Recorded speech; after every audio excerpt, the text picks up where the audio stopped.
नमस्कार, आप देख रहे हैं पुलिस वाला वेब न्यूज और मैं हूं आपके साथ कंचन। सिंगरौली मोरवा बस स्टैंड फल मंडी के समीप आज चेतावनी सभा का आयोजन किया गया। सभी की अध्यक्षता सिंगरौली के पूर्व विधायक रामलल्लू बैस ने की। इस मौके पर अंतर्राष्ट्रीय मानवाधिकार और अपराध नियंत्रण संगठन के राष्ट्रीय महासचिव अमित तिवारी, सुशीला सिंह, राजेश गुप्ता, करुणा विश्वकर्मा, रंजीत शर्मा, विनोद गुरुवंशी, संजीव सिंह, विमल गुप्ता समेत अन्य ने सभा को संबोधित करते हुए एनसीएल प्रबंधन के दोहरी नीति के विरोध में जमकर भड़ास निकालते हुए एनसीएल प्रबंधन को चेतावनी देते हुए लोगों के बीच अपनी बातें रखी।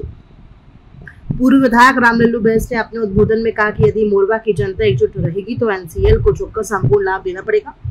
उन्होंने बताया कि उनके द्वारा विधायक रहते हुए सभी विस्थापन में पट्टेधारकों समेत शासकीय भूमि पर बसे लोगों को एक समान लाभ दिलाया गया है। इतना ही नहीं, वार्ड क्रमांक 10 में हुए विस्थापन के दौरान भी एनसीएल प्रबंधन द्वारा ही सभी को समान आंकते हुए विस्थापित मानकर एक समान मुआवजा दिया गया, परंतु अब एनसीएल प्रबंधन दोहरी नीति अपना रहा है। पूर्व विधायक ने एनसीएल पर आरोप लगाते हुए ये कहा कि एनसीएल प्रबंधन कुछ चुनिंदा लोगों को छोड़कर सभी का नापी में कम रेट लगाकर कम मुआवजा बांटने की फिराक में है।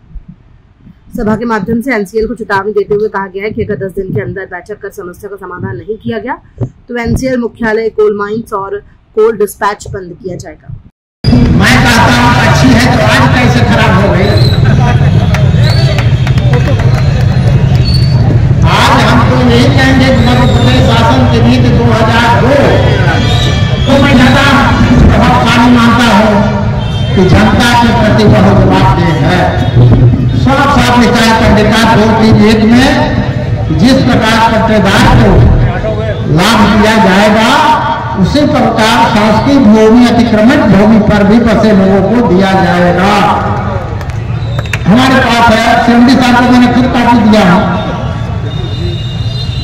और यही सब नहीं, 2013 का अधिनियम में भी है वन भूमि, राजा भूमि पर जो बसे लोग हैं उनको भी दिए जाएंगे।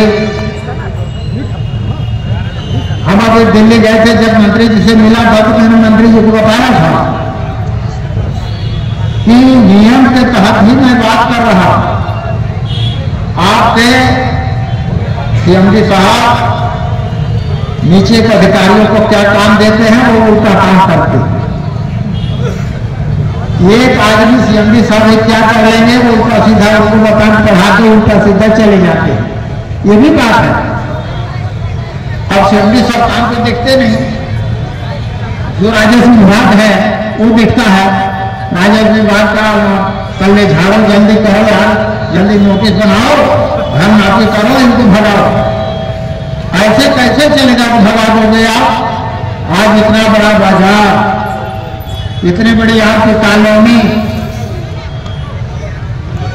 में इस तरह का खेला है तो कैसे हो? आपको सब पर विचार करना होगा और सभी यहाँ हमारे प्रस्तावित मंच के हैं, पूरे क्षेत्र में एक रेट होना चाहिए, एक बात होनी चाहिए, यही मैं आग्रह करूंगा। और आप सबको यही कहूंगा कि पहले हमें प्लाट दो, इसके बाद ही घर उठाएंगे, नोटिस लेंगे। अगर नोटिस देते भी हैं बोलिए कि नोटिस ले क्या करके साहब बसाएंगे तब ना, तो देंगे क्या? सही बात। तो ये बात होना चाहिए और इसी पर अभी अड़े रहेंगे। कहीं न कहीं सरकार भी सुनेगी, सब लोग सुनेंगे और जिनको जो कहावत है ना कि झुग्गी झुपड़ी वालों को हटा के और प्रधान छोड़ रहे हैं हम, अब बड़े लोग मजा मानो, ये कैसे होगा?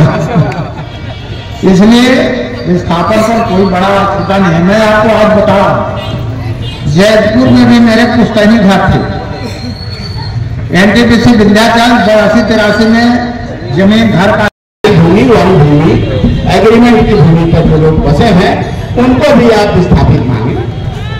विस्थापित मानकर जो विस्थापितों को जो सुविधा आप दे रहे हैं, जो लाभ दे रहे हैं, वही लाभ हमको दिया जाए और तो कुछ नहीं मांग रहे। ये कौन सी बड़ी बात है? 10 नंबर में आपने दिया है, अभी तुरंत अभी दे भी रहे हैं, अभी तुरंत 54 लोगों को मिला है इसका लाभ। अब नीति कैसे बदल गई इतने दिनों में? ये अपने हिसाब से सारी नीतियां बनाते हैं और बिगाड़ते हैं। ये अपने हिसाब से किताब निकाल रहे हैं, उसमें जो इनको मुफीद लगता है उतना उठा लेते हैं, बाकी चीजें छोड़ देते हैं। चाहिएगा यही चल रहा है। वो टेक चाहिए। अभी तक इन्होंने तय नहीं किया है, न बसाहट का है, शहर उजड़ रहा है तो शहर बसना चाहिए, उसकी कोई व्यवस्था नहीं है। रोजगार लोगों को छीन रहा है, रोजगार की कोई व्यवस्था नहीं है। भैया हमारा घर उजड़ रहा है, मकान नहीं।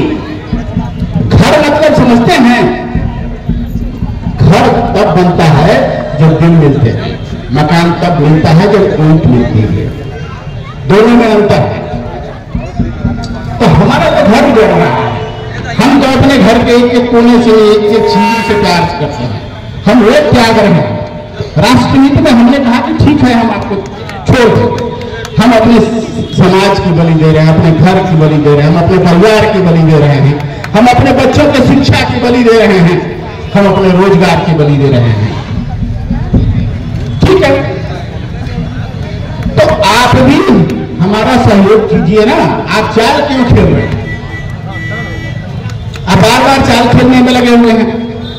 इतने भी शातिर नहीं है आप कि आपको हम लोग समझ ना पाए, इतने शातिर नहीं है।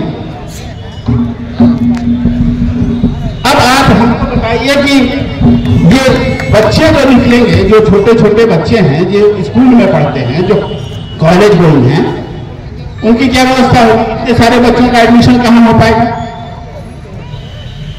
कुछ सोचा है आपने?